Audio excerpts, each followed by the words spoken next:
नमस्कार, गरजा रायगड 7 संवाद या वृत्तवाहिनीत आपलं स्वागत आहे। तर चला पाहूया आजच्या घडामोडी। साई मंदिरात चोरी, पेंडकरांना कानोखान खबर नाही।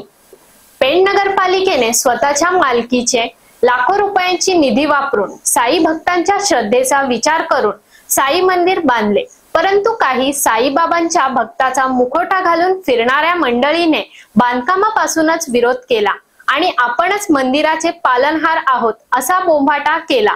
तेव्हापासून वेळोवेळी नगरपालिकेने या मंडळीला लेखी आणि तोंडी वॉर्निंग दिली, परंतु स्वतःला साई भक्त म्हणणाऱ्यांनी या बाबीकडे दुर्लक्ष केले। गुरुपौर्णिमेच्या दिवशी तर चक्क पैसे वसूल करायला डिसूजा नामक व्यक्ती बसला होता।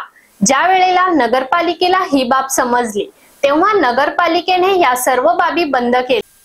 यात साई भक्तांच्या मनमानी मुले रविवार दिनांक 20 जुलै रोजी साई मंदिर मधून 20,000 रुपये किमतीची एक पितल्याची समई, अंदाजे 5.5 फुटाची 10,000 रुपये किमतीचे 2 पितल्याचे घंटा, अंदाजे प्रति 10 किलो वजनाची चोरीस गेल्याची खबर गणेश जांभळे यांनी दिली। महत्वाची बाब म्हणजे साई मंदिर हा नगरपालिकेच्या मालकीचा असल्याने नगरपालिकेने ही तक्रार देणे गरजेचे होते, परंतु गणेश जांभळे यांनी दिलेली तक्रार आश्चर्यकारक होती। मात्र ही चोरी होऊन पेंडकरांना कानोकान खबर नाही।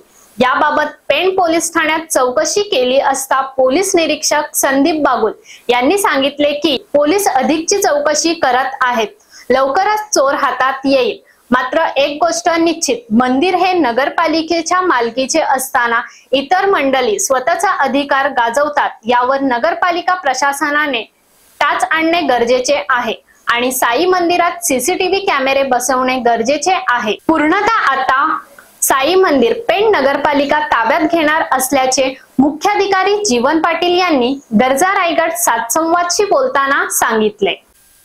याबाबत पेंड पोलीस ठाण्यात गुन्हा रजिस्टर नंबर 133/2025 भारतीय न्याय संहिता 2023 चे कलम 305(d) गुन्हा नोंद केला आहे। अधिकचा तपास सुरू आहे। लवकरात लवकर आरोपी पोलिसांच्या ताब्यात येईल। तर अशाच अनेक ताज्या घडामोडी पाहण्यासाठी गरजा रायगड 7 संवाद या वृत्तवाहिनीला सबस्क्राइब करून बेल आयकॉन वरती क्लिक करा। धन्यवाद।